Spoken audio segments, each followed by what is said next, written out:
Today, we're going to be setting up the ExtraHop MCP server in Claude Desktop for Windows so that you can interact with an ExtraHop deployment using your Claude Desktop. So if that sounds interesting to you, follow along and we'll get right into it. So how does this work? The ExtraHop MCP server is what we call a STDIO MCP. So it is a local application that is going to live and run on your computer and enable your Claude to interact with your ExtraHop. So this is a simple diagram I put together to support this conversation that hopefully helps explain this to you a little bit better. So let's spend a minute going over it and then we'll get into the work. So up here in the top right, we have a computer or sandbox, and you can think of this as the computer you're going to be setting it up on. Today, we're going to be doing it on our local Windows machine to enable us to be able to do work with an agent with ExtraHop. In here, we're going to need two things. We're going to need the ExtraHop MCP server, and we're going to need an agent of some kind. In this case, the agent is simply Claude Desktop. The way that it works is Claude Desktop will interact with ExtraHop MCP using local standard in and standard out JSON RPC calls. This just means it's two applications on your computer talking to each other. All of the actual external communication that's going to happen out over the internet or over your local network is going to be, whenever it pertains to ExtraHop, is going to be normal REST API calls over HTTPS 443. So the MCP stays local to your computer, and then the outbound communication is all normal HTTP API communication. We can see that represented here as the MCP server translates the agent's JSON RPC requests into valid API calls. So the MCP server just simplifies interaction with the API. That's all it does. Okay, so the first thing we're going to need is we're going to need an actual copy of that MCP server, and here's how you get it. You're going to go to github.com/extrahop. And that is going to land you right here. From ExtraHop's GitHub page, you're going to go to Repositories, Agent MCP. From here, we're going to need to just download this MCP. So I'm going to go to Code, Download Zip, and I'm going to put this into a directory on my computer.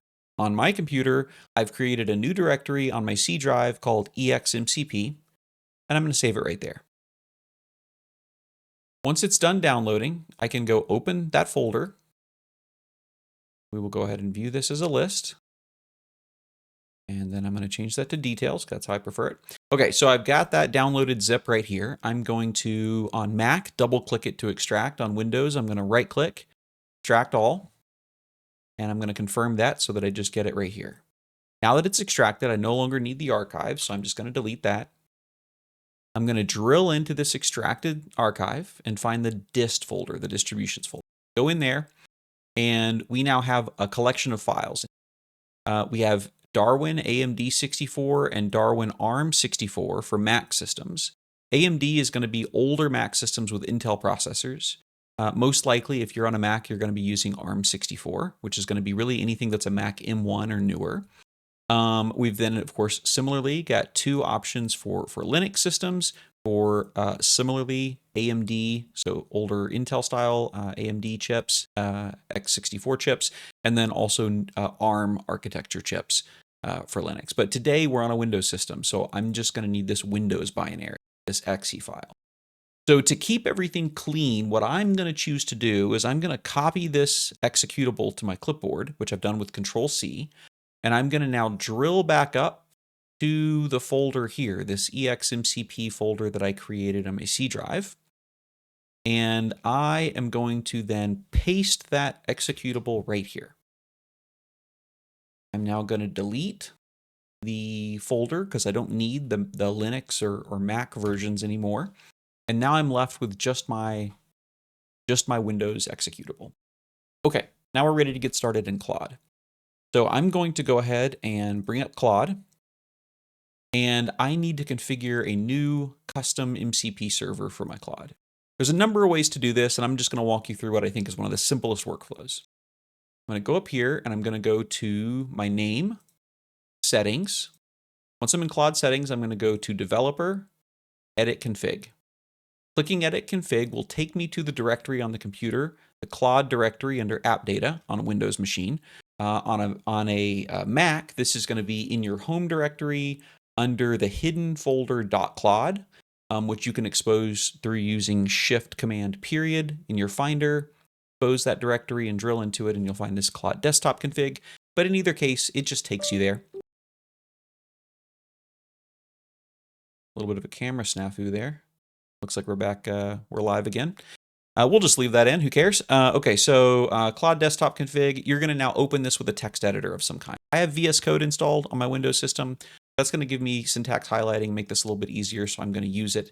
I'm just gonna double click it, which is gonna open it in VS Code by default.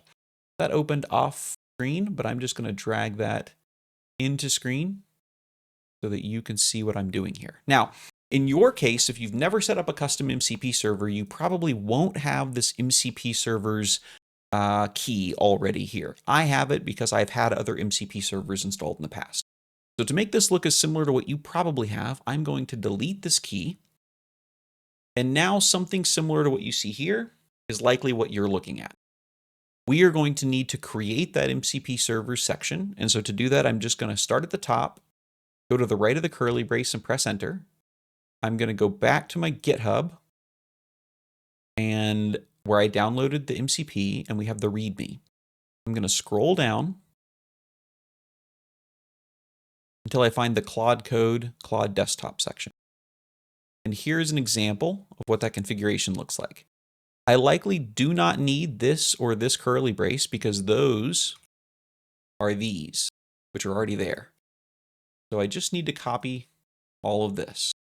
So I'm going to use Control-C to copy. I'm going to tab back over and Control-V to paste.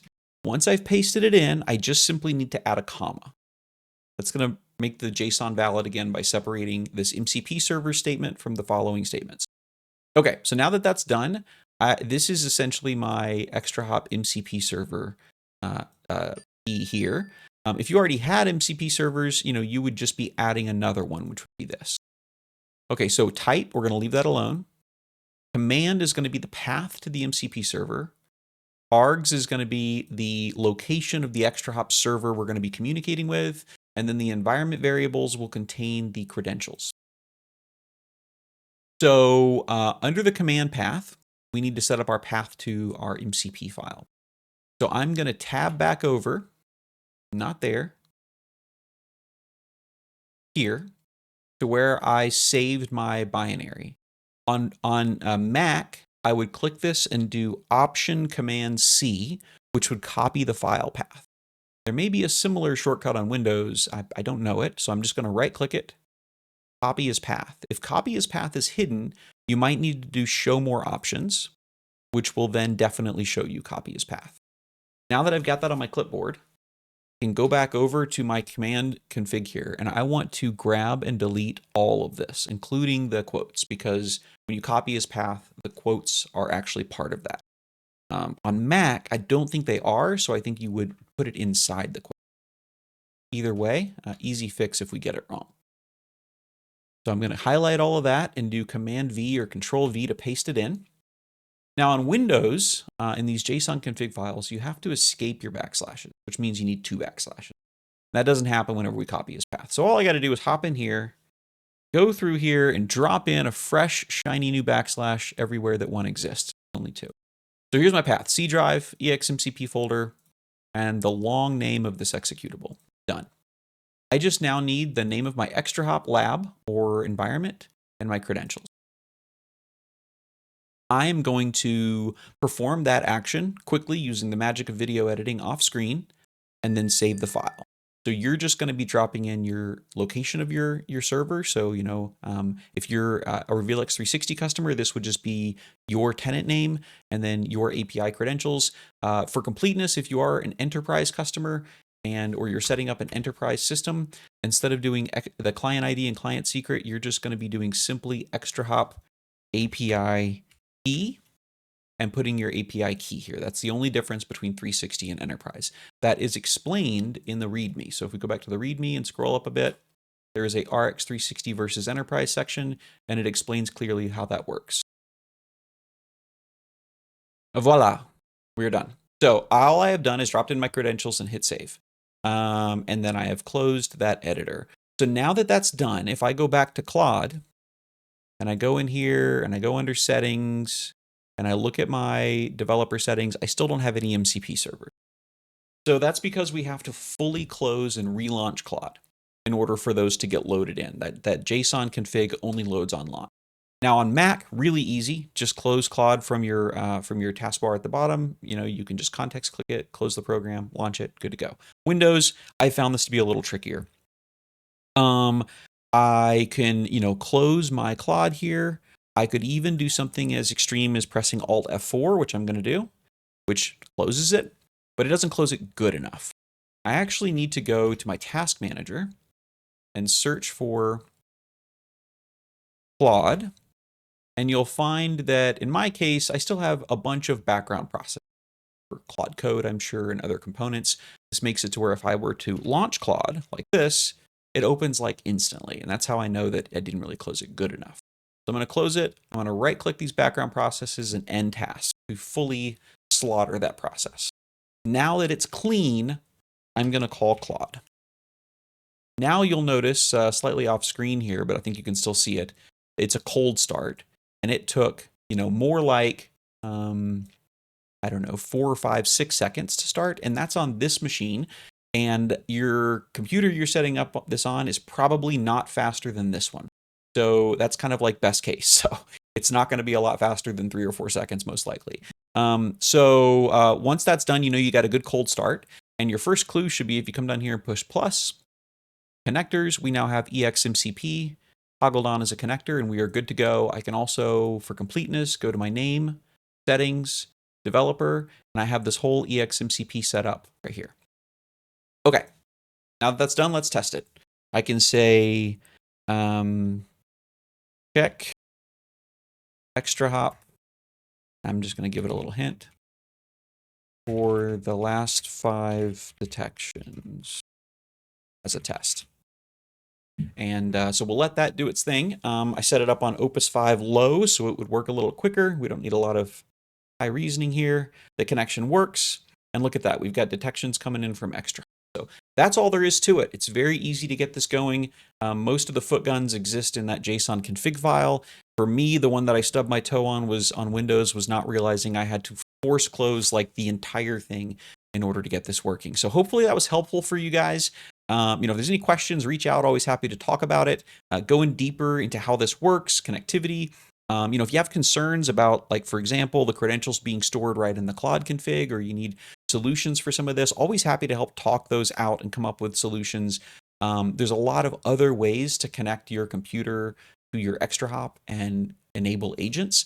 And so always happy to dig in with that. But hopefully this was a helpful walkthrough for you guys. Have a great day.